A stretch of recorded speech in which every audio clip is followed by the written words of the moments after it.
우리 출애굽기 11장에서 10번째 재앙, 장자의 죽음 재앙을 예고를 했습니다. 그리고 우리 지금 출애굽기 12장을 살펴보고 있는데 여기에서는 애굽의 장자의 죽음 재앙이 내려지기 전에 이스라엘 백성들에게 이 장자의 죽음 재앙으로부터 벗어날 수 있는, 이것을 이 재앙을 당하지 않고 피할 수 있는 길을 지금 제시해 주고 있다는 것들을 알 수가 있습니다.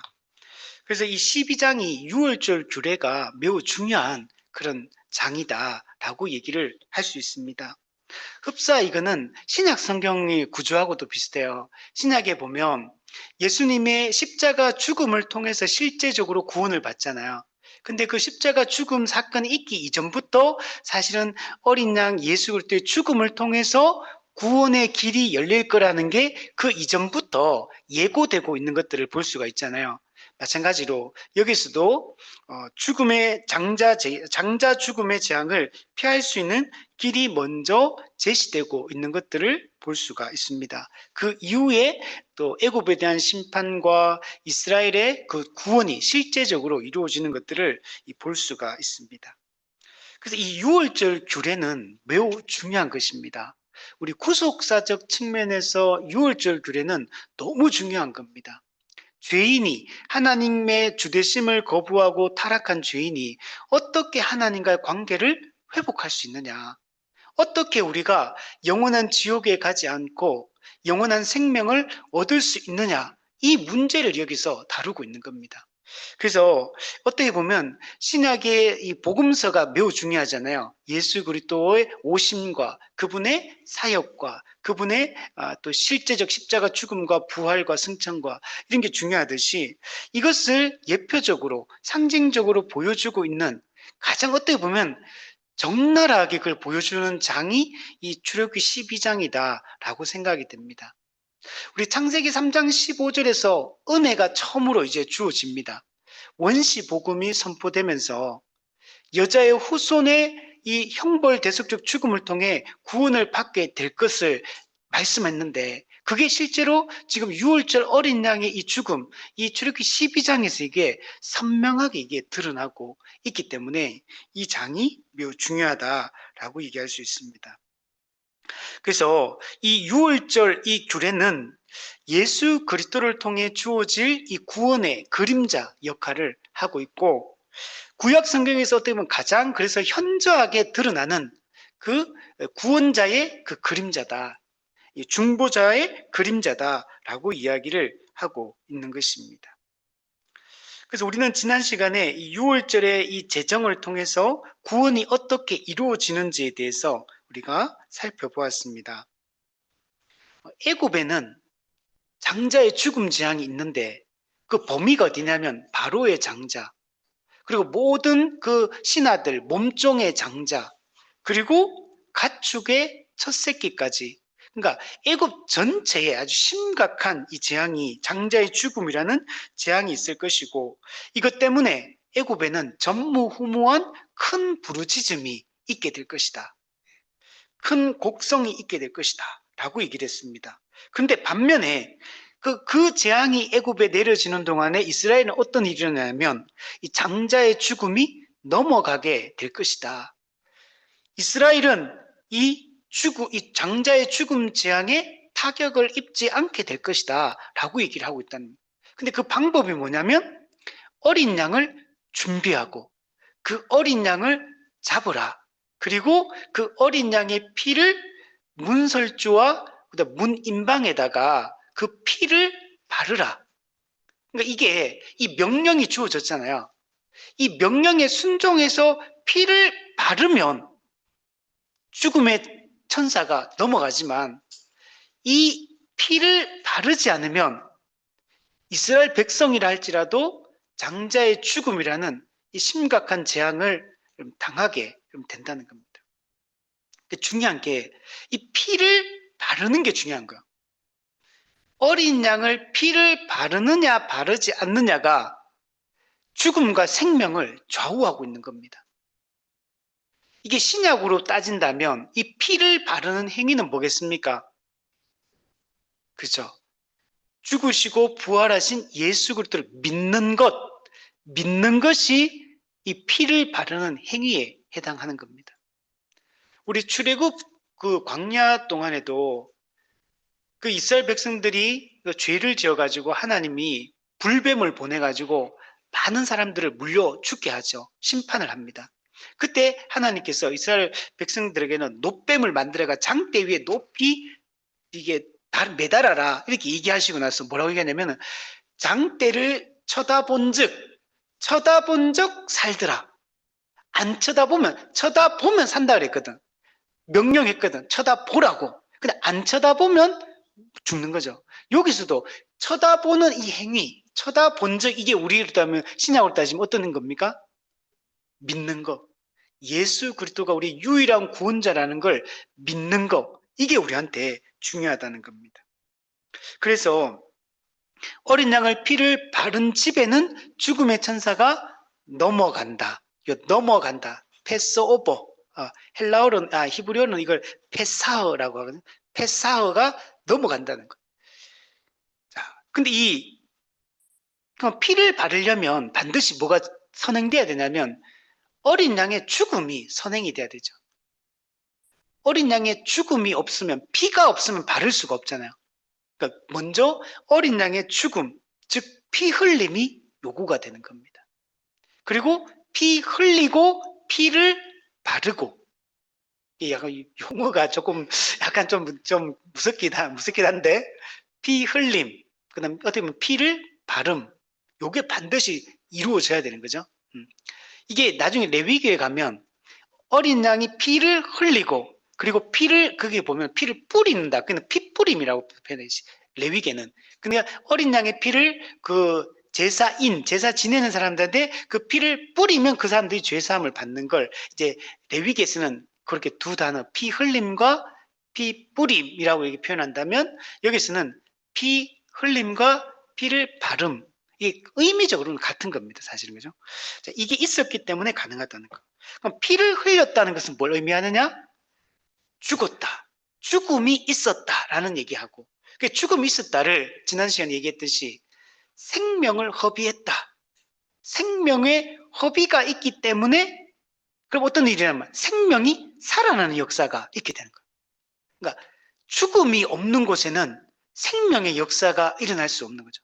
그래서 신약에 오면 한 알의 밀이 땅에 떨어져 죽지 아니하면, 그죠? 한 알 그대로 있고 죽으면 많은 열매를 맺게 될 것이다. 그러니까 죽음이 있어야지만 생명의 역사가 일어날 수 있는 겁니다. 생명의 이 허비는 즉 죄값 지불이거든요. 속전지불, 죄값이 지불되었기 때문에 그곳에 생명의 싹을 틔울 수가 있게 된 겁니다.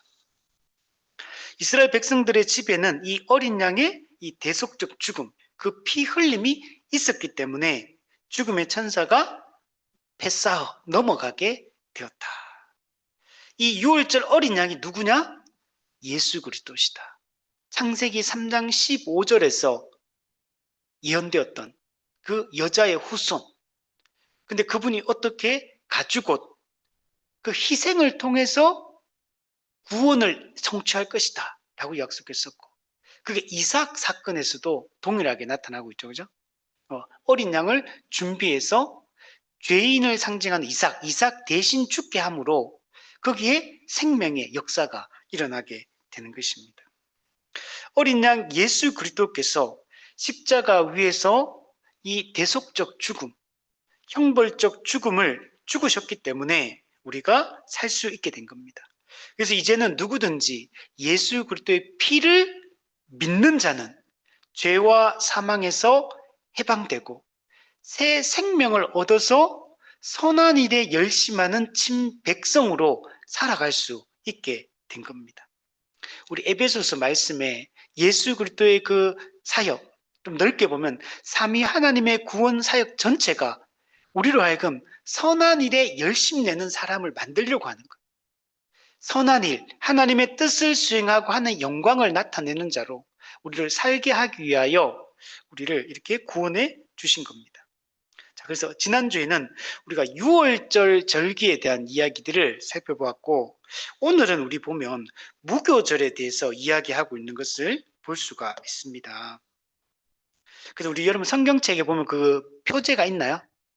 여기 보면 1절부터는 유월절이라고 되어 있고 15절에는 무교절. 그러니까 이 두 개의 절기가 이게 연관이 되어 있는 겁니다. 그죠?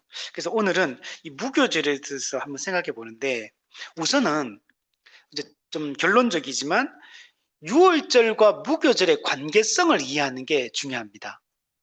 유월절도 나오고 무교절도 나오고, 이게 때로는 신약에 가보면 유월절과 무교절이 거의 뭐 하나인 것처럼 설명이 되어져요. 우리 창세기에 생명나무와 선악을 알게 하는 나무, 이 두 나무의 관계성을 이해하는 게 중요하거든요. 이게 하나의 세트로 이해해야 돼요. 세트. 하나의 동일한 사건의 양측면을 설명한다고 얘기할 수 있거든요. 그 순종을 조건으로 생명의 언약을 맺었는데, 그래서 순종하면 복을 받, 생명, 영원한 생명을 얻지만, 그 순종하지 않고 선악과를 따먹게 되면 사망의 형벌로서 그걸 금지했다. 사망 형벌을 받게 될 것이다. 이게 생명나무와 선악을 알게 나무가 다른 이야기를 하는 게 아니라 하나님의 하나의 메시지를 전하기 위해서 하고 있는 거고, 그래서 생명나무와 선악을 알게 나무는 세트로 이해해야 돼, 세트로. 이걸 따로 떼어가 구분해서 생각하는 게 아니고 세트로 이해해야지만 올바른 메시지를 이해할 수 있듯이 유월절과 무교절도 마찬가지라는 겁니다. 유월절은 하나님이 어린 양의 피로 우리를 구원해 주신 것을 기념하는 절기라고 이야기를 할 수 있습니다. 무교절은 빵을 부풀릴 시간도 없이 서둘러 황급히 애굽을 탈출하게 하신 하나님의 그 구원 사역을 기념하는 것, 기억하는 것, 이게 무교절의 여러분 의미입니다. 그러니까 유월절은 쉽게 얘기하면 어떻게 구원받게 되었는가, 여기에 대해서 얘기하는 거고, 무교절은 구원받은 백성은 어떻게 살아가야 하는가, 여기에 대해서 이게 메시지를 던져주고 있는 겁니다. 우리가 어떻게 구원을 받게 되었습니까? 유월절 어린 양의 피 때문에 우리가 구원을 받게 되었죠. 그러면 유월절 어린 양의 피로 구원받은 하나님의 백성은 어떻게 살아야 됩니까? 거룩하게 살아야 된다. 이게 무교절이 우리한테 주는 메시지입니다. 그래서 제가 이걸 챗GPT는 이걸 뭐라고 얘기할까? 제가 이제 그걸 해봤는데 이렇게 표현하더라고요. 챗GPT는 구원의 시작과 구원받은 자의 삶에 대해 얘기하고 있다. 잘 정리했더라고. 우리 챗GPT 잘 사용하면 이게 유용한 도구가 되겠다. 근데 한 번씩 되게 헛발질을 하더라고, 자꾸. 이상한 얘기를 해요. 그래서 잘 구분해야 돼. 잘 분별할 수 있는 눈이 필요하겠더라고요. 자, 어쨌든 간에. 그래서 유월절은 어떻게 구원받았냐? 유월절 어린 양의 피를 바르면 구원받고, 우리가 그러면 구원받 어떻게 살아야 되느냐? 이제는 죄를 청산하고 하나님의 말씀에 순종하여 이제 거룩하게 살아가야 된다. 이제 구원받은 하나님 나라의 백성은 우리가 곧바로 천국 가면 좋겠는데 곧바로 천국은 안 갑니다. 그죠? 이 땅에서 주님이 우리를 부르실 때까지 우리는 기다려야 됩니다. 그래서 주님의 다시 오심을 기다리며 우리는 이 순례의 여정을 걸어가야 돼요. 순례 여정을 우리가 걸어가는 이 길을 성경은 좁은 길이라고 표현하고 있는 겁니다. 이 길을 걸어갈 때 여전히 죄의 유혹이 있고 또 우리의 죄성이 아직 살아있는 상태고 마귀의 공중권세 잡은 자 마귀의 미혹이 있습니다. 공격이 여전히 남아있어요. 그래서 이 기간 동안에 우리는 죄와의 싸움이, 죄와의 투쟁이 요구가 됩니다. 어제 그 집사님 뭐라고 하냐면은 그리스도인은 전투적인 삶을 살아가야 된다. 이거 강조하시더라고. 근데 요즘 그리스도인들은 이 전투적인 삶을 안 살아간다. 그치? 확 마음에 확 와닿더라고. 진짜 우리가 전투적 죄와 싸우고 거룩한 하나님의 백성을 살기 위해서 죄를 미워하고 거룩을 사모하면서 전투적으로 우리가 살아가야 된다. 히브리서에도 피 흘리기까지 죄와 싸우고 거룩함을 너희는 쫓으라. 믿음의 선한 싸움을 싸우라. 이게죠. 우리 예전에 수련회 이 제목이었죠. 믿음의 선한 싸움을 싸우라. 믿음의 선한 싸움을 우리가 싸워야 됩니다. 그렇기 때문에 6월절이 없으면 무교절이 있을 수 있습니까? 없죠. 무교절이 없이 6월절만 있다면 또 어떨까요? 이건 헛됩니다. 6월절과 무교절이 함께 가야 되는 거예요. 우리가 은혜로 어린 양의 피로 구원을 받았다면 마땅히 구원받은 자로서 거룩한 삶을 살아가야 됩니다. 그리스도인은 지각이 새로워진 사람, 심령이 새로워진 사람, 누스가 새로워진 사람. 그러면 생각하는 게 우리는 달라야 된다는 거예요. 그리스도인과 비그리스도인이 어떤 사안을 바라보는 이 시각이 똑같다면, 관점이 똑같다면 이건 문제가 있는 거죠. 그리스도인은 다른 관점으로, 성경적 관점으로 바라봐야 되는 거죠. 지각이 바뀌었고, 지각이 바뀌었으니까 그 지각으로부터 나오는 1차적으로 말이 달라져요. 말이 달라져요. 말의 내용이 달라져야 되죠. 그리고 그것이 이제 행동으로 나타나게 되잖아요. 행동이 달라야 된다는 거예요. 그래서 우리가 마땅히 구원받은 자로서의 합당한 삶, 이 거룩한 삶, 거룩의 열매를 맺는 이 삶을 우리가 살아가는 게 중요합니다. 자, 오늘 본문은 이런 이야기를 기본적으로, 핵심적으로 하고 있습니다. 그 얘기를 우리가 본문의 내용들을 차근차근 하나씩 살펴보면서 어떻게 이 얘기를 하고 있는지를 한번 보도록 하겠습니다. 우리 15절에 보면 너희는 이레 동안 무교병을 먹을지니, 예, 이레는 7일을 얘기하죠. 7일 동안 무교병을 먹어라 라고 얘기를 하고 있습니다. 이 이레는 언제냐면 아비벌 또는 이건 니산월이라고 해요. 아비월, 비읍입니다. 아비벌, 그다음 니산월. 그때 14일 저녁부터 21일 저녁까지 기간을 여기서 1회라고 얘기를 하고 있습니다. 사실은 1회가 아니고 사실 8일인데 여기 약간 이게 혼용해서 쓰고 있어요. 이게 6월절과 무교절을 합쳐서 이게 지금 사용하고 있고, 또 어떨 때는 6월절과 무교절을 따로 분리해가 사용하고 있고, 이 성경이 약간 이걸 혼용해서 사용하고 있어요. 그래서 약간 보면은 이거 안 맞는데 저 이것 때문에 진짜 고민 많이 해서 아무리 찾아봐도, 여러분들 찾아보니까 이게 어느 하나가 뭐 틀렸다는 말이잖아요. 날짜가 안 맞으니까 날짜 맞아야 되는데, 그래서 이것 때문에 이제 고민을 진짜 많이 했어요. 그래서 막 찾아보고 했는데 결국에는 보니까 성경이 이걸 그냥 혼용하고 있는 거예요. 혼용해서 사용하고 있다. 그래서 6월절을 포함해서 무교절을 설명할 때도 있고, 6월절 빼고 그 다음 날부터 15일부터 21일까지 무교절이다. 이렇게 또 사용될 때가 있고, 예를 들면 또 이것도 있어요. 신약에 넘어오면 6월절을 이야기할 때도 6월절은 원래는 14일 저녁 하루를 얘기하거든요. 6월절이. 근데 어떤 데는 보면 무교절을 포함해가지고 그냥 6월절이라고 이렇게 신약에서 표현을 해요. 그래서 이걸 우리가 잘 따져야 돼요. 문맥에서 어떤 기간을 이야기하는지, 이걸 혼용해서 사용하는지, 그러니까 넓은 의미로 사용하는지 좁은 의미로 사용하는지를 잘 따져봐야 됩니다. 우리 18절에 보면, 우리 거기 보면 첫째 딸은 정오를 얘기합니다. 우리 지난주 얘기했듯이 6월절 어린 양의 죽음을 통해 새로운 시작이 되었다 그랬죠. 새 삶이 시작되었기 때문에 이걸 첫째 달 정월로 잡은 겁니다. 유대인들은. 그래서 첫째 달 그 나은 날, 14일 저녁부터 시작되는 거. 그래서 21일 저녁까지 무교병을 먹을 것이요. 그러니까 여기서는, 그러니까 요게 이게 6월절을 포함해서 지금 이야기를 하고 있다라고 얘기를 할 수 있는 겁니다. 자, 그리고 그래서 이 일회 동안에 뭐 하냐면 무교병을 먹어라. 무교병. 무교병은 누룩이 들어가지 않은 빵을 얘기합니다. 누룩은 이제 누룩이 들어가면 이게 발효시켜가지고 부풀어 오르게 하는 역할을 하는 게 누룩이거든요. 근데 누룩 없는 빵을 먹어라. 즉 누룩이 들어가 있지 않은 순수한 빵, 순수한 떡을 먹어라 라고 얘기를 하고 있습니다. 나중에 또 얘기 나오겠지만 이 누룩은 성경에서 뭘 상징하냐면 죄, 부패성 이런 걸 상징하거든요. 그래서 이런 것들을 끊어낼 걸 얘기하고 있습니다. 죄를 끊어내라. 죄악된 옛 생활을 끊어낸 이런 것들을 이제 상징을 하고 있습니다. 우리는 유월절 어린 양의 피를 통해 새 생명을 가진 자가 되었기 때문에 우리 무교절에는 유교병을 먹지 말고 무교병, 누룩이 없는 빵을 먹어야 된다라고 얘기를 하고 있습니다.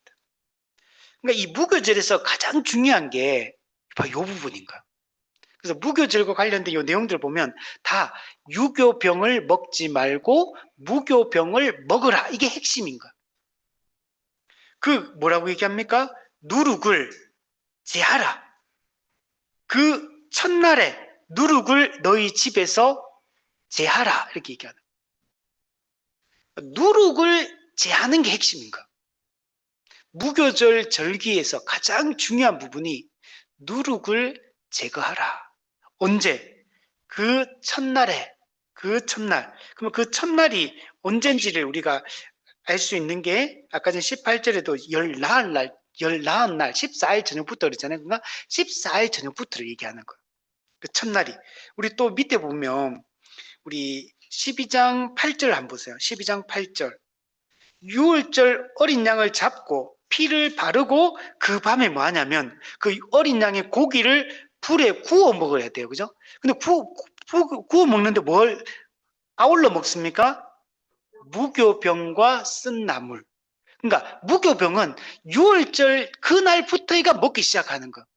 그래서 이 첫날은 언제 얘기하냐면 이 유월절 사실 저녁인데 요 날에 이 첫날에 이 누룩을 제거해라 이렇게 지금 얘기를 하고 있는 겁니다. 그리고 만약에 이 유교병을 제하지 않으면 누룩을 제하지 않으면 즉 유교병을 먹으면 어떻게 되냐면 이스라엘에서 끊어지게 될 거다. 끊어짐, 절단, 단절, 영어로는 이걸 컷오프 한다. 이걸 끊어지게 될 것이다 라고 얘기를 하고 있는 겁니다. 유교병은 누룩을 넣어서 발효시킨 이런 빵이잖아요. 이 유교병을 지금 먹는 게 뭐냐면 가증스럽다는 거 지금. 유교병을 먹는 것이 가증스럽기 때문에 유교병을 먹지 말라. 누룩을 제거한 빵을 먹어라 라고 얘기를 하고 있는 거거든요. 영적으로 아까 얘기했지만 누룩은 죄, 어떤 부패성 이런 걸 강조를 하고 있는 거거든요. 그러니까 이걸 죄와 부패성이 어린 양의 피를 발라 새 생명을 얻은 자에게는 이 죄와 부패성이 어울리지 않는다는 거예요. 은혜로 구원받은 자가 되었기 때문에 구원받은 하나님의 백성, 구별된 하나님의 백성에게 죄와 부패성은 어울리지 않는 거라는 거예요. 성도, 거룩한 자가 되었는데 어떻게 과거의 그 옛 삶의 방식대로 죄의 그냥 종로로 타면서 그게 거기서 그냥 함몰되어서 살아갈 수 있느냐는 겁니다. 그래서 누룩을 제거해라. 유교병을 먹지 말라라고 얘기를 하는 겁니다. 실제로 여러분 그 나중에 레위기 가면 이제 제사 제도가 나오잖아요. 여기 보면 유교병을 제사 때 대부분 다 이걸 제거하라고 얘기해요. 그러니까 누룩을 제거하고 유교병을 먹지 말라라고 얘기합니다. 딱 한 경우에만 유교병을 먹을 수가 있어요. 제 레위기에 보면. 그때 언제냐면 첫 열매를 드리는 제사. 첫 열매를 드리는 이 제사에서만 유교병을 먹을 수 있다라고 허용이 되어 있는 것을 볼 수 있고 다른 모든 제사들은 유교병을 먹지 말라, 누룩을 제하라 라고 얘기를 하고 있습니다. 자, 이걸 먹으면 끊어진다. 왜? 우리는 은혜로 구원받은 자가 되었다. 우리는 하나님께 은혜로 구원받아서 이제는 하나님의 거룩한 백성이 되었기 때문에 그 거룩한 백성답게 이제는 살아가야 된다. 이걸 강조하기 위해서 이제 누룩을 제하라. 만약 제하지 않으면 끊어지게 될 거다. 어디로부터 끊어집니까? 우리 성경 구절에 보면 어디에서 끊어집니까? 네. 이스라엘에서라고 얘기하고 있고 또 뒷부분에 뭐라 그럽니까? 우리 19절의 끝에 한번 보세요. 이스라엘 회중에서, 즉 이스라엘 공동체로부터 쫓겨나게 될 거다. 이스라엘은 어떤 사람입니까? 하나님의 백성으로 부름받은 사람들이잖아요. 하나님의 이 백성 공동체, 즉 언약 공동체로부터 쫓겨난다. 이게 신약으로 보면 이게 출교에 해당합니다. 출교, 컷오프 또는 추방을 당하게 될 것이다 라고 얘기를 하고 있습니다. 그러니까 엄청 무서운 거예요. 이게 이스라엘 회중에서 이 공동체로부터 빠지면, 오늘 우리 신약으로 나누면 교회에서 출교당하는 것과 같은 의미가 되는 거예요. 하나님 나라에서 여러분 제외되는 겁니다. 즉 하나님의 백성으로서의 자격을 상실한다는 말을 하는 겁니다. 하나님의 백성으로서 누릴 수 있는 이 권리가 있거든요. 이 모든 권리를 박탈당하게 된다. 이게 여러분 이스라엘 회중에서 끊어진다는 말의 의미입니다. 여러분, 구원받은 하나님의 백성은 이 옛생활로부터 깨끗함을 받은 자이기 때문에 옛 삶의 방식으로 살아서는 안 됩니다. 부패성의 종노릇하며 죄의 종노릇하며 우리는 살아서는 안 됩니다. 우리는 이미 새 생명을 가진 자가 되었어요. 어린 양의 피 흘림을 통해서 영원한 생명을 얻은 자가 되었는데, 이 생명을 얻은 자가 생명이 없는 사람처럼 살아서는 안 된다는 거죠. 그래서 정말 거듭난 그리스도인에게도 뭐가 나타납니까? 생명 현상이 일어나는 거예요. 생명을 가진 모든 존재는 생명을 가지고 있다는 증거가 여러분 나타나게 되어 있습니다. 죽으면 생명이 안 나타나지만 살아있는 것은 생명이 나타납니다.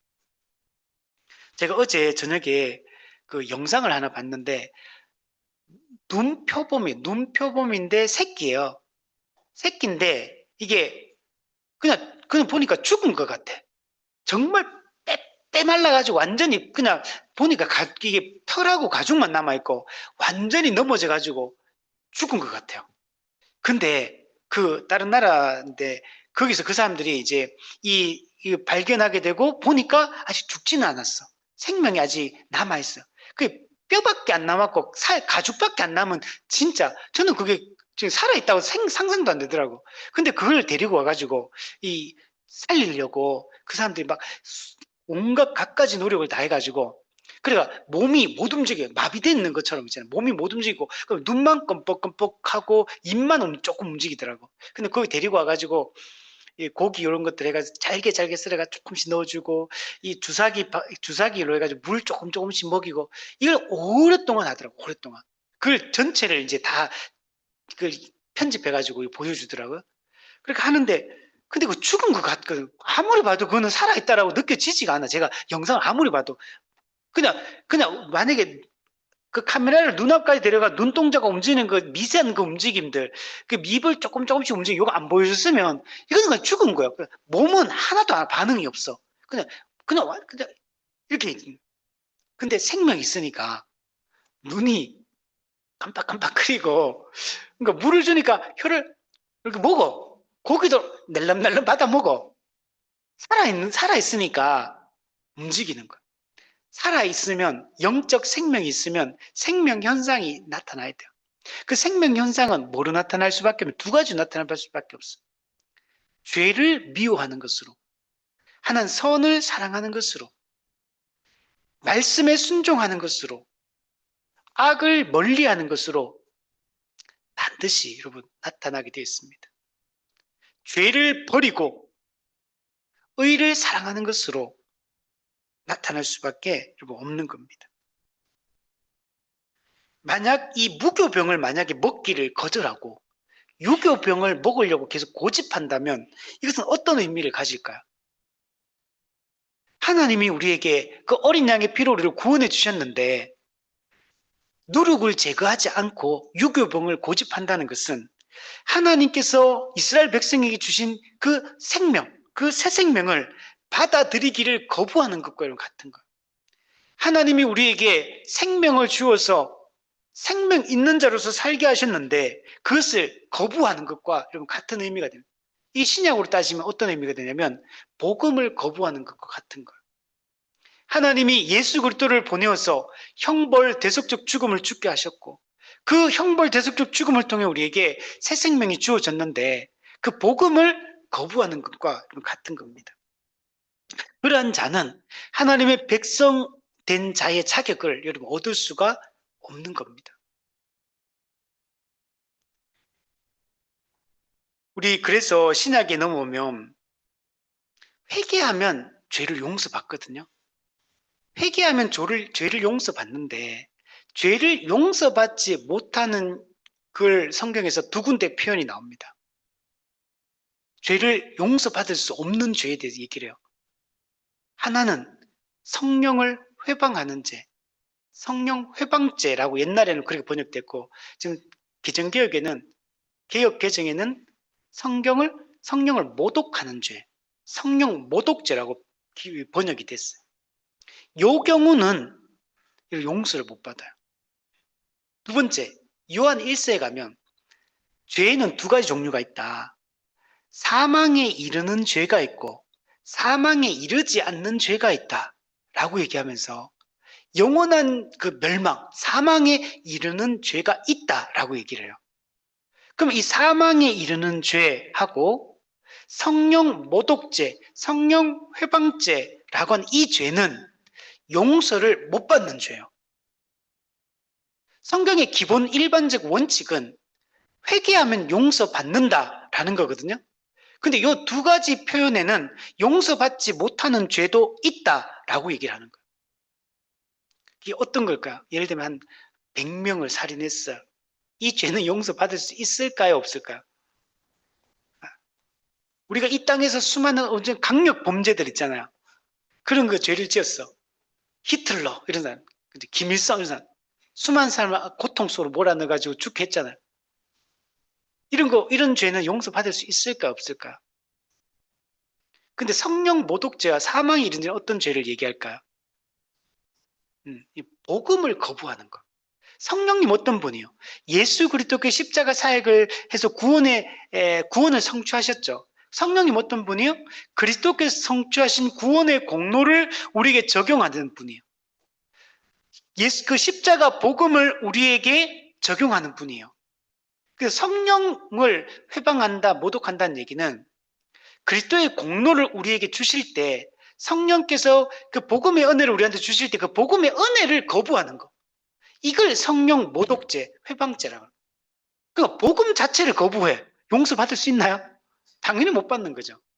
사망에 이르는 죄, 그 똑같은 거. 복음을 거부하는 거. 삼위 하나님께서 죄인을 구원하기 위해서 행하신 그 구원 사역을 거부하는 것을 여러분 용서받을 수가 없는 겁니다. 여기서도 마찬가지인 거예요. 예, 하나님이 어린 양의 피를 통해 새 생명을 주셨는데 그 하나님이 우리에게 주신 이 새 생명을 받아들이기를 거부하기 때문에 이게 유교병을 먹는 것의 의미인 거예요. 누룩을 제하지 않는다는 말이 은혜로 구원받았으면 구원받은 자로서 합당하게 살아가야 되는데 그렇게 살지 않을 때 하나님 이들을 이스라엘 공동체, 언약 공동체, 즉 언약 공동체부터 잘라낸다, 끊어낸다는 얘기는 그 언약의 복으로부터 끊어낸다는 말이 되는 거죠. 언약의 복을 누리지 못한다라는 얘기를 하고 있는 겁니다. 우리 16절에 보면 첫날에도 성회요 일곱째 날에도 성회가 되리니 너희는 이 두 날에는 아무 일도 하지 말고 각자의 먹을 것만 갖출 것이니라. 자, 우리 15절에도 아까 전에 첫날이 있었잖아요. 그죠? 그 15절의 첫날은 아까 며칠이라고 했습니까? 14일, 6월절 저녁을 얘기한다 그랬죠? 6월절의 밤, 그 밤을 얘기하는 거. 근데 15절에 첫날에도 성회, 일곱째 날에도 성회다라고 할 때 이 첫날은 15일을 얘기합니다. 이건 달라요. 그래서 15일, 그리고 마지막 날, 일곱째 날은 21일을 이야기를 합니다. 이때는 성회, 거룩한 모임, 다른 타 번역본 전부 다 거룩한 모임이라고 다 번역을 했습니다. 이 거룩한 모임으로 모여라. 즉 거룩한 모임은 어떤 거냐면 하나님을 예배하기 위해 모이는 집회를 얘기하는 거예요. 하나님을 예배하기 위해 모이는 모임으로 이때는 모든 이스라엘 회중이 다 모여야 되는 거야. 다 공적으로 다 같이 모여가지고 하나님을 예배를 해야 되는 날입니다. 첫째 날과 마지막 날 그렇게 해야 된다라고 얘기를 하고 있습니다. 레위기 23장 5절 8절에 보면 이렇게 말해요. 첫째 달 열 나흔 날 저녁은 여호와의 유월절이요. 자, 14일은 유월절이고 그 다음에 이달 15날은 여호와의 무교절이니 무교절은 언제 시작되는 거예요? 공식적으로 15일부터 21일까지가 되는 거예요.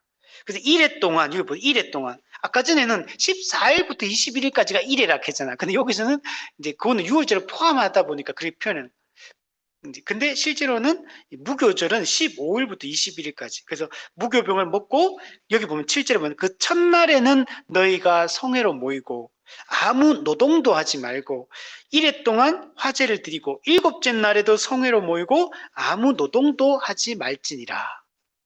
민수기 28장도 똑같이 얘기해요. 14째 날은 유월절이고 15째 날부터 무교절이 시작된다. 1회 동안 무교병을 먹어라. 아무 노동도 하지 말라. 이 얘기가 동일하게 나타납니다. 자, 무교절을 지킬 때 중요한 게 뭐냐면 아무 일도 하지 말라. 아무 노동도 하지 말라. 그러니까 이거는 일상적인 평일하고는 다른 거예요. 절기 때는 일상적인 평일의 그 시스템하고는 다른 겁니다. 그래서 이 무교절 7일 동안 첫째 날과 마지막 날은 핵심은 노동을 하지 말고 일하지 말고 모든 그 하나님의 백성 이스라엘 백성이 다 모여야 돼. 다 같이 모여가지고 하나님을 예배해야 된다. 이거 우리 오늘날 따지면 안식일 개념하고 매우 비슷하죠. 우리 6일 동안 열심히 일하고 7일째는 우리가 안식해야 된다. 그래서 일상의 일을 중단하는 게 중요합니다. 그래서 우리는 최선을 다해서 주일날 일하지 않도록 그리스도인의 안식일인 주일날 일상적 6일 동안 할 수 있는 일들을 하지 않도록 이걸 끊어내야 돼요. 중단이 되기 전에 이 중단, 단절 이게 매우 중요해요. 그리고 시공간이 중요해요. 시공간을 분리해가지고 한 공간에 모여야 되고 한 시간에 모여야 되고 다 같이 함께 예배드리는 게 매우 중요합니다. 그리고 안식일에도 핵심은 아무 일도 하지 말고 그렇게 하라고 했잖아요. 근데 오늘날 예를 들면 한번 볼게요. 요즘 교회들이 1부 예배, 2부 예배, 3부 예배 이렇게 드리잖아요. 이거에 대해 어떻게 생각하세요? 괜찮은 건가요? 1부 예배 공간이 작으니까 다 모든 성도가 못 들어가니까 1부 예배, 2부 예배, 3부 예배 나눠서 예배를 한국 교회가 다 그렇게 드리고 있잖아요. 이게 여러분 예배학의 관점에서 예배의 관점에서 이게 좋을까요, 나쁠까요? 바른 건가요, 나쁜 건가요? 물론 이거 한다고 지옥은 안 갑니다. 그렇지만 이게 바람직하지 않다는 걸 얘기하는 거. 여러분 1부 예배 드리는 사람과 2부 예배 드리는 사람 똑같이 주일날 와서 예배 드린 거 아닙니까? 라고 생각할지 모르지만 다르다는 거. 한 지역교회 한 몸 된 성도가 한 공간에 한 시간에 함께 호흡한 건 아니에요. 그거는 1부 예배 드리는 2부 예배 드리는 사람이 만납니까? 안 만납니까? 안 만나잖아요. 1부 예배 드리자마자 빨리 주차 빼야 돼. 차 빼야 돼. 차 안 빼면 주차 엉켜버리면 큰일 나. 목사님도 설교 길게 하면 큰일 나. 대구에 그 모교회 목사님, 그 큰 교회 목사님인데 그 부목사님 우리 동역자가 있는데 그 얘기했는 들었는데 목사님이 설교 막 은혜 받으면 막 2부 예배 때 막 설교 길게 해버리는 거야. 그 3부 예배 사람하고 꼬여버리는 거지. 꼬여가지고 막 주차도 꼬이고 본당도 막 꼬여가지고 완전 막 그러게 돼. 그래야 목사님한테 목사님 제발 설 빨리 끝내가지고 그 시간에 맞춰서 끝낼 수 있도록 막 그런데 목사님 또 은혜 받으면 목사님도 막 필 받으면 이제 막 하게 되잖아 설교를. 그리고 막 꼬이고 막 이런 게 많았다 그러더라고. 그리고 실제로요 서울 같은데 막 몇만 명 되는 이런 교회 많잖아요. 주차 이거 딱 꼬여가지고 주차장에서 다툼이 그렇게 많이 일어난대요. 성도들끼리. 가다가 막 꼬여버리니까 하다 보면 자칫하면 막 접촉 사고도 자꾸 많이 일어나고 주차 관리자들도 그 큰 교회에서 워낙 차가 많고 큰 서울 같은 경우는 큰 교회들 보면 대도로 대로변 있잖아요. 전체가 차가 그냥 막 일중 이중 이렇게 주차해버리는 경우가 많다 하더라고. 그러니까 동네 사람들이 못 지나간다고 이런 경우 되게 많다 하더라고 서울은. 그 피해가 엄청 주는 거죠. 이 모든 것들이 이제 이렇게 하기 때문에 생기는 문제거든. 이렇게 안 하려면 어떻게 돼? 대형 교회를 안 만들면 되는 거야. 여러분, 이게 되게 중요한 원리예요. 한 지역교회 성도는 일부 예배 말씀 똑같고 2부의 목사 물론 말 같은 말씀 근데 똑같지가 않습니다. 호흡하는 게 달라요. 우리가 여기서 일어나는 모든 상황을 지금 같이 느끼고 보고 경험하고 옆 사람의 얼굴을 보고 만나는 것과 그렇게 하지 않는 건 전혀 다른 거예요. 교회는 그래서 공적 예배를 드리고 이렇게 할 때 한 지역교회가 함께 모여서 같이 예배와 같은 찬송을 부르고 같이 그 순간에 경험할 수 있는 것도 있잖아요. 같은 공간에 있기 때문에 경험할 수 있는 게 있고 같은 말씀, 1부 예배, 2부 예배 같은 설교를 하더라도 목사님 설교 포인트 달라집니다, 여러분. 똑같이 안 가요, 설교라는 거는. 근데 메시지가 포인트가 달라지. 그러면 이분이 오늘 들은 말씀, 이분이 들은 같은 본문 했다 하더라도 목사님이 들어보면 1부, 2부가 설교 조금씩 달라요. 그러면은 같은 말씀으로 같은 이게 똑같이 듣는 게 아니기 때문에 이게 달라진다는 거예요. 그럼 생각에 분열이 일어난다는 거예요. 그래서 항상 교회는 이렇게 하는 것들이 매우 중요합니다. 자, 그래서 이 아무 일도 하지 말고 이렇게 하라는 이유가 뭐냐면 어떤 의미가 있냐면 하나님의 안식을 누리게 하기 위함이에요. 하나님이 6일 동안 천지를 창조하고 7일째 뭐 하십니까? 안식하시잖아요. 지금 여기서 아무 일도 하지 말고 이렇게 성회로 모이라 이렇게 하는 거는 창조 사역을 마치신 그 하나님의 안식을 누리는 것처럼 이스라엘 백성들 지금 이 안식에 하나님이 주시는 이 안식에 참여하라는 의미가 매우 강하게 담겨 있는 거예요. 그래서 노동을 하지 말고 함께 성회로 모이는 거는 한 공간에 같은 시간에 다 전체가 모이든 강조하는 거예요. 그러면 이 전체가 모이는 게 교회는 너무 중요해요. 여러분 세례를 받는 것도 이 전체 성도, 이 교회 지역교회에 속한다는 의미를 가지고 있고 성찬을 할 때도 전체 교회가 함께 한 떡에 참여한다는 게 매우 강조가 되고 있는 거예요. 그래서 교회가 이런 것들을 아니 목사님 뭐 그렇게까지 따져야 됩니까? 그냥 와서 은혜 받고 말씀 듣고 같이 열심히 주일 예배 그냥 드리면 그거면 되는 거 아닙니까?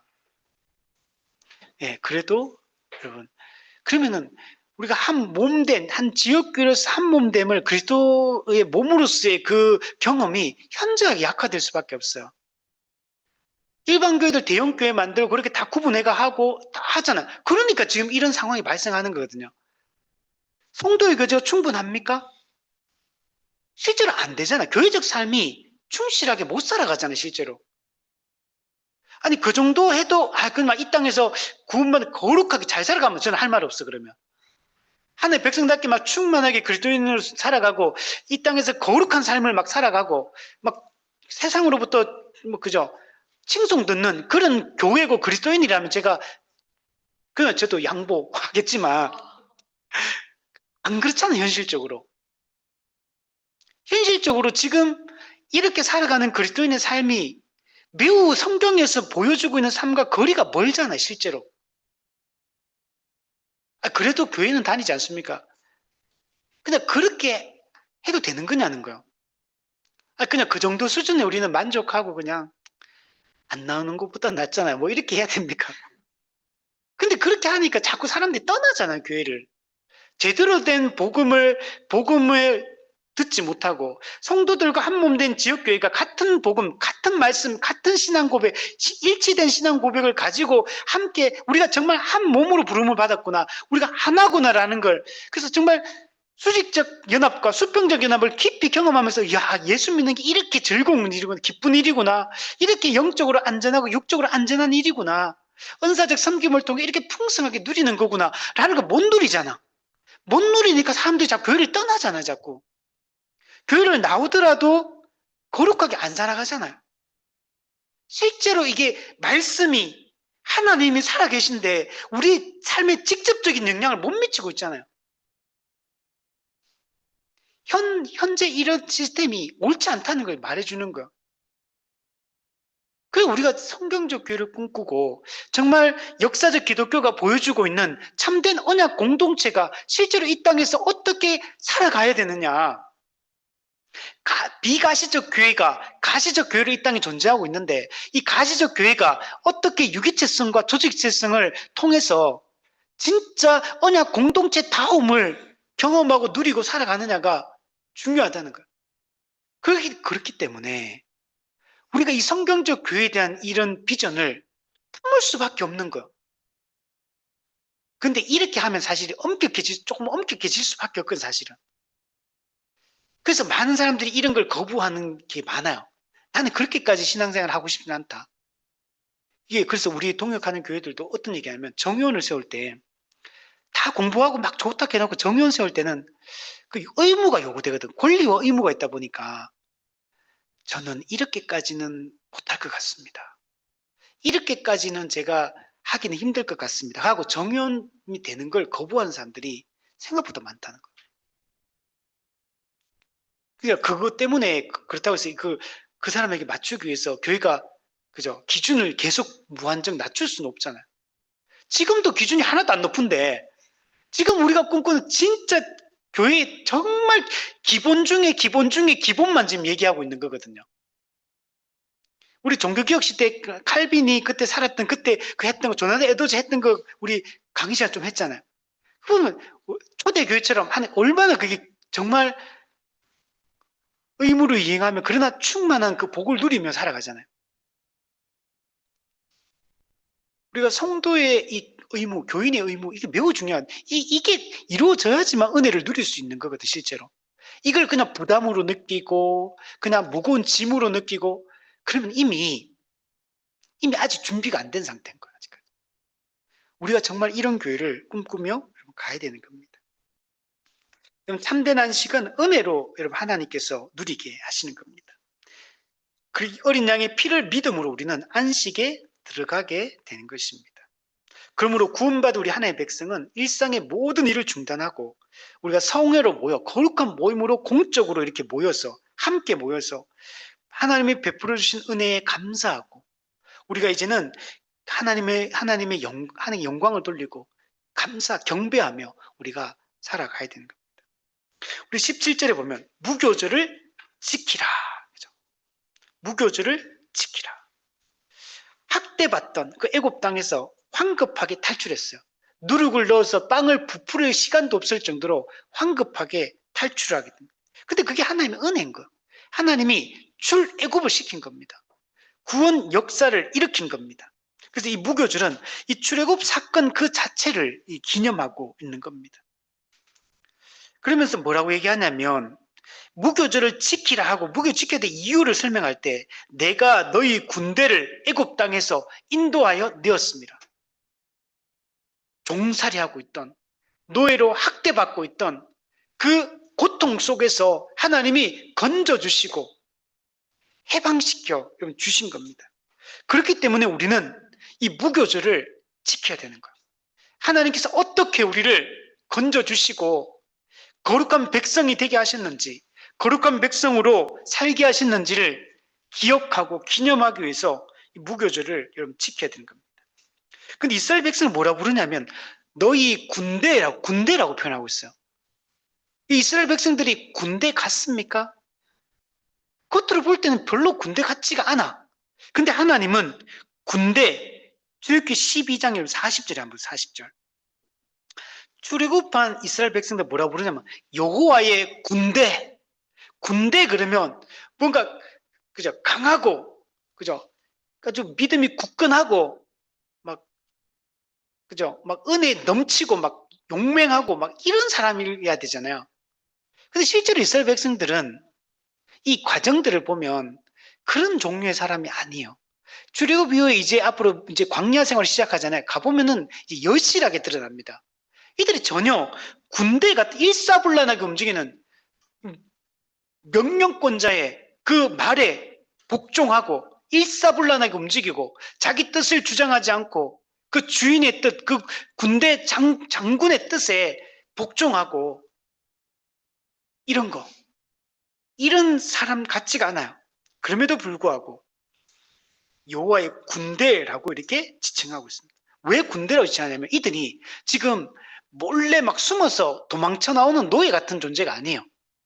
어떻습니까? 애굽의 물품을 취하여 온다 그랬잖아요. 승리자로서 전리품을 얻어서 나오는 하나님의 군대. 하나님 뭐 하십니까? 나오기 전에 10가지 재앙을 통해서 애굽의 왕들, 애굽 바로 왕과 그리고 애굽의 인들이 섬기는 신, 그들을 초토화시키고 그들을 제압하고 강력한 힘으로 그들을 멸망시키고 하나님이 자기 백성을 물품을 취해 전리품을 취해서 승리케 하셔서 끌고 나오시는 하나님의 군대인 거예요. 우리 교회가 어떤 사람이요? 우리 겉으로 볼 때는 우리 다 연약해요. 실제로 한 개인을 들여다보면 매우 연약합니다. 때로는 조금 강할 때가 있어. 근데 또 어느 순간에 급속하게 무너지고 절망에 빠지는 그 연약한 존재예요. 우리 미디안 그 광야에서 그 기도원 사건들 보죠. 그 밀을 포도주들에 타작하는 아주 소심하고 겁이 많고 이런 사람이거든. 근데 그 안에 뭐라 그럽니까? 여호와의 용사야, 이렇게 용사. 사실 왜 용사냐면 뒤에 보면 뭐라면 내가 너와 함께합니다. 하나님이 함께하기 때문에 용사라고 불리는 거예요. 이 이스라엘 백성이 어떻게 군대입니까? 이들을 구원하시고 이들을 자기 백성 삼으시고 이들을 향한 구원 계획을 가지고 계신 하나님 때문에 이들은 여호와의 군대인 겁니다. 이들은 앞으로 어떤 일 합니까? 가나안 땅을 정복할 군대입니다. 가나안 땅에 쳐들어가서 그들과 맞서 싸우고 그들을 정복할 군대로 부르심을 받은 거예요. 그래서 여러분 민수기 1장에 딱 넘어가 뭐 하냐면 이스라엘 백성들 중에서 20세 이상의 남자들, 성인들을 숫자를 세기 시작합니다. 인구조사를 합니다. 이 인구조사를 하는데 그 인구조사 기준이 뭐냐면 싸움에 나갈 만한 자 군대로 부르시는 거예요. 하나님의 나라를 세우기 위해서 하나님의 나라를 대적하고 하나님의 구원 역사를 대적하는 자들을 그들을 물리칠 군사로 부르신 거예요. 그래서 우리 신약에 넘어왔을 때도 우리 교회를 여호와의 뭐죠? 군사다. 병사로 모집했다 그러잖아요. 우리 병사, 군사인 거야. 예수님이 누구냐? 이 군대의 여러분 장군입니다. 예수 그리스도가. 우리의 대장이십니다. 그분을 우리는 의지하고 우리 나가는 거예요. 그래서 우리는 이 하나님이 우리에게 베풀어 주신 이 은혜를, 구원의 은혜를 기억하고 우리가 누구인지를 기억하고 우리가 거룩한 백성으로 살아가라는 명령을 지금 내리고 있는 겁니다. 무교절을 지키라. 영원한 규례로 삼아 대대로 지키라. 이게 우리가 이제 살아갈 거예요. 우리 19절에 보면 이래 동안은 누룩이 너희 집에 발견되지 아니하도록 하라. 유교물을 먹는 자는 타국인이든지 본국에 난다든지 막론하고 이스라엘 회중에서 끊어지게 될 것이다. 누룩이 집에 없게 해라. 누룩은 죄와 부패, 옛생활을 상징한다 그랬죠. 이 마태복음에도 보면 예수님께서 말씀하세요. 제자들에게 삼가 바리새인과 서기관들의 사두개인들의 누룩을 주의하라. 사두개인들의 이 누룩, 그들의 이 잘못된 교훈들 이런 것들을 주의하라. 이렇게 갈라디아 5장 9절에 보면 적은 누룩이 온 덩어리에 퍼지느니라. 누룩은 가만히 두면 어떤 속성이 있냐면 자꾸 전염되어 갑니다. 죄는 전염되는 속성이 있어요. 그래서 빨리 전염되기 전에, 빨리 퍼지기 전에 여러분 제거를 해야 됩니다. 여러분 작은 것을 타협하고 끊어내야 될 죄를 끊어내지 않잖아요. 죄가 점점 커집니다. 죄는 여러분 자라는 속성이 있어요. 죄는 가만히 있지 않습니다. 받아들이고 허용하기 시작하면 작은 타협이 큰 타락으로 여러분 이어지게 됩니다. 처음에는 눈으로만 죄를 짓다가 이제 생각으로 죄를 짓다가 그게 말로써 행동으로 죄가 커지기 시작해요. 마음의 죄가 행동으로 이제는 외적 행위로 이 죄가 드러나기 시작합니다. 우리는 누룩을 제거해야 되는 겁니다. 은밀한 죄, 습관적인 죄를 끊어내야 돼요. 여러분, 우리는 다 이런 죄들을 가지고 있거든요. 은밀하고 습관적인 죄. 여러분, 이 정도는 괜찮겠지라는 생각을 버려야 돼요. 죄를 미워하고 혐오해야 됩니다. 철저한 미움과 혐오가 일어나야 됩니다. 우리는 교회는 세상의 빛입니다. 낮의 아들이요, 빛의 아들이요. 존재가 변했기 때문에, 빛이기 때문에 죄를 당연히 거부하고 이게 혐오하는 마음이 일어나게 돼 있어요. 깨끗한 자는 깨끗하지 않은 걸 못 견딥니다. 깨끗하지 않은 자는 깨끗하지 않은 게 안 불편해요. 괜찮아, 그게. 깨끗한 자는 깨끗하지 않은 게 불편해요. 그래서 그걸 자꾸 밀어내게 돼 있거든요. 성도는 팔복에 마음이 청결한 자라죠. 마음이 깨끗한 자, 이미. 그래서 깨끗하지 않은 것들을 밀어내야 되는 거예요. 누룩을 제거해야 됩니다. 모든 악과 불의를 버려야 됩니다. 거룩한 백성을 새 삶을 우리 살아가야 되는 겁니다. 여러분, 하나님의 백성에게, 구원받은 백성에게 요구되는 가장 큰 게 뭐냐? 이 거룩, 성결인 거예요. 그래서 미국에 일어났던 성결 운동에 대해서 우리 공부했잖아요. 성결 운동. 거룩을 추구하고 하나님의 백성답게. 근데 물론 거기 때는 완전주의까지 갔어요. 완전주의. 물론 우리는 완전주의는 아니에요. 그러나 완전을 목표로 해야 돼요. 목표로. 그리고 우리가 수준을 낮추면 안 돼요. 내가 거룩하니 너희도 거룩하라 하나님 말씀했지, 너희는 요 정도까지는 거룩해라 이렇게 얘기하지 않는다는 거예요. 예수 그리스도를 닮으라 그랬잖아. 그리스도의 형상을 회복하라 그랬잖아요. 그리스도에게까지 자라라 그랬잖아요. 어린아이의 일을 벗고 그리스도에게까지 자라가야 되는 거예요. 그리고 우리의 목표는 예수 그리스도가 우리의 목표예요. 그리스도의 거룩이 우리의 목표고 하나님의 거룩이 우리의 목표가 돼야 돼요. 그러니까 이 정도 하면 잘하는 거다, 상대적으로 잘하는 거다 이렇게 생각하면 안 된다는 거. 우리는 그러니까 교만할 수가 없죠. 우리 그리스도에게까지 안 자랐잖아. 그리스도 형상을 우리가 존재론적으로 회복했지만 실제로는 그리스도 형상을 회복 못했어요. 우리가 그리스도처럼 인내합니까? 그리스도처럼 절제합니까? 그리스도처럼 모든 사람을 사랑하고 원수까지도 사랑하고 합니까? 아니잖아요.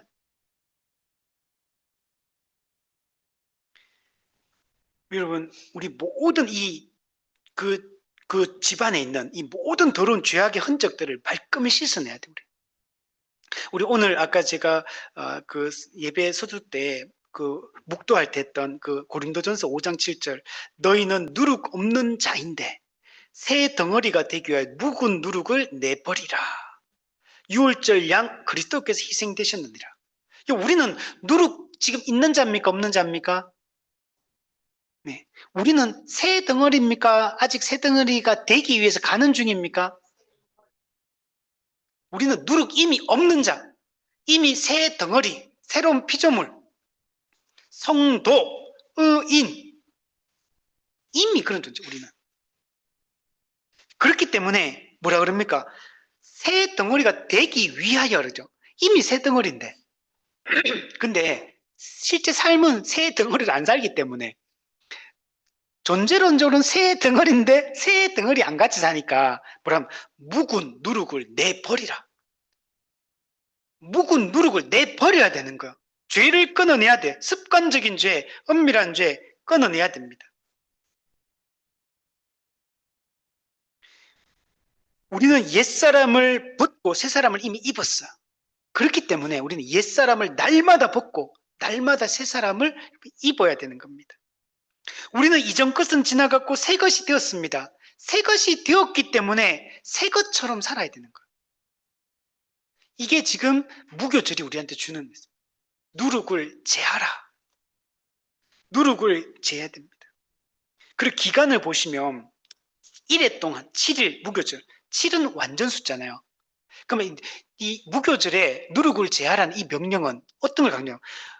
죄로부터 완전히 분리해라. 죄악으로부터 완전한 분리를 해라. 또 다르게 말하면 절대 성결을 강조해요. 절대 거룩, 절대 성결을 우리에게 하나님께서 명령하고 있는 겁니다. 물론 그러나 이제 아까 했지만 완전주의로 가면 안 됩니다. 우리는 그렇게 되지는 못합니다. 이 땅에서는. 그러나 이게 목표가 돼야 돼요. 목표를 향해서 계속 나아가야 돼요. 유교물을 먹는 자는 타국이든지 본국에 난다든지 막론으로 다 끊어지게 될 거다. 우리 앞에서는 그냥 타국인에 대한 얘기는 없었어요. 근데 이제 본국, 이스라엘 백성들만 했는데 지금 여기 타국인들도 있어요. 여러분, 이스라엘 백성에 누가 있냐면 수많은 잡족이 섞여 있어요. 이방인들이 이미 섞여 있어요. 그래서 이들도 유대인이든 이스라엘 사람들이든 이 이방인이든 지금 동일한 기준이 제시되고 있는 거예요. 동일하게 누룩을 제할 것을 명령하고 있습니다. 제하지 않으면 공동체로 축출될 겁니다. 그리고 유교물은 버려야 되는 겁니다. 자, 그리고 20절에 보면 아무 유교물이든지 먹지 말고 너희 모든 유하는 곳에서 무교병을 먹을지니라. 다시 한번 이 옛삶, 옛생활을 끊어버려라 라는 얘기를 하고, 그리고 나서 또 하나 또 특징적인 20절에 보면 너희 모든 유하는 곳에서 무교병을 먹을지니라. 우리 앞부분에는 뭐라고 했어요? 아까는 본국인이든지 타국인이든지 하면서 무교병을 먹을 대상에 대한 얘기를 했어요. 대상이 타국인까지 확대되었어요. 그 얘기는 하나님의 구원의 은혜, 어린 양의 피를 통한 구원의 은혜는 혈통적 이스라엘만 국한되는 게 아니고 이방인에게까지도 이게 동일하게 적용된다는 거예요. 하나님의 구원 계획은 유대인이든 이방인 다 구원하는 게 목적인 거예요. 그걸 보여주잖아요. 근데 여기는 20절은 이 지리적 범위에 대한 얘기를 해요. 지리적 범위. 너희 모든 유하는 곳에서 무교병을 먹으라. 유교물을 제거하라. 라고 얘기를 하고 있는 겁니다. 하나님의 백성은 은혜로 어린 양의 피로 구원받은 하나님의 백성은 어떤 곳에 있든지 어떤 지역에 있든지 제약됨이 없이 우리는 거룩하게 살아가야 돼요. 여러분, 그죠? 교회에서는 거룩하게 살고 가정에 가서는 직장에 가서는 그렇게 살지 않으면 안 되죠. 우리는 구원받은 하나님의 백성의 은혜로. 그럼 우리는 어느 곳에서 누구를 만나든지 어떤 환경과 상황에 있든지 그곳에서 그리스도인으로 살아가야 돼요. 그곳에서도 그리스도인이어야 되는 거예요. 우리 이런 거 얘기 많이 하더라고요. 한국에서는 죄를 못 짓던 것들도 외국에 가면 모르잖아. 모르는 그런 데 가면 죄를 많이 짓는다 하더라고, 사람들이. 그 어떤 거 이런 것도 있어요. 어제도 보니까 중국하고 일본은 이런 무슨 범죄인 인도 협약 이런 게 잘 안 맺어져 있다 하더라고요. 그래서 중국 사람들이 중국 사람들이 이제 15일 받아들이는 걸 체류 기간을 30일로 늘려요. 그래서 중국인이 일본에 많이 들어온대요. 근데 중국인이 들어와가지고 이게 여러 가지 문제점들을 이제 많이 일어난대요. 일어나는데 근데 범죄인 협약 이런 게 안 맺어 있어가지고 범죄를 많이 저지르는. 특히 이제 성적인 이 관련해서 이거 되게 성병 이런 게 엄청나게 일본에서 지금 퍼지고 있다. 그러면서 그런 얘기를 하더라고. 그런 네트워크 있는 모양이더라고. 하여튼 그렇게 되는데, 그러니까 우리가 여기는 여기 나한테 크게 문제가 안 되겠다 싶으니까 여기서는 이런 죄지. 근데 본국에 들어가서는 자칫하면 큰일 나거든. 여기서는 조심하고 이러면 안 된다는 거지. 우리 모르는 곳에 아무도 나를 몰라. 내가 뭔 짓을 해도 사람들이 나를 몰라. 그러면 도덕적인 죄를 더 지키기 쉽다는 거. 우리 남자들이 이런 얘기하죠. 예비군들, 군복 딱 입으면 행동이 이렇게 흐트러진다. 이런 얘기 하잖아요. 그것처럼 우리는 그러면 안 된다는 거지. 어느 곳에 있든지 무엇을 하든지 누구를 만나든지 어떤 환경과 상황에 있든지 우리는 그리스도인이다. 구원받은 하나님의 백성이다. 새로운 존재다. 이걸 잊어서는 안 된다라고 얘기를 하는 것입니다. 정리하겠습니다. 우리는 인생의 중요한 순간을 기억하기 위해서 우리가 기념일을 만들죠. 하나님께서도 은혜로 어린 양의 피로 구원하신 것을 기억하게 하기 위해서 이 유월절과 이 무교절을 지키라고 명령을 하고 있습니다. 어린 양의 피로 구원받은 것을 기억하고 이제 구원받은 자로서 거룩하게 살아갈 것을, 옛 생활을 청산할 것을, 이제는 새 생활을 살아갈 것을 강조를 하고 있습니다. 오늘 가장 중요한 거, 무교절의 가장 중요한 거, 누룩을 제거해라. 우리의 모든 하나님을 알지 못할 때 지었던 모든 죄들 다 제거하고 엄밀하게 숨겨져 있는 죄들 우리 제거하고 그리고 또 하나의 특징은 첫날과 마지막 날을 이날을 성회로 모여라. 공동체 모든 일원이 한 자리에 한 장소에 같은 시간에 모여서 하나님을 예배할 것을 강조해요. 아무 노동도 하지 말고 모든 일상의 일을 중단하고 같은 공간, 같은 시간에 같은 말씀, 같은 찬양, 같은 호흡을 가시는 게 중요하다. 이것을 통해서 한 지역교회가 가시적 교회가 지역교회로서 유기체성과 조직성을 나타내며 정말 거룩한 언약 공동체로 살아갈 수 있다. 이 원리를 우리가 잊지 않았으면 좋겠습니다.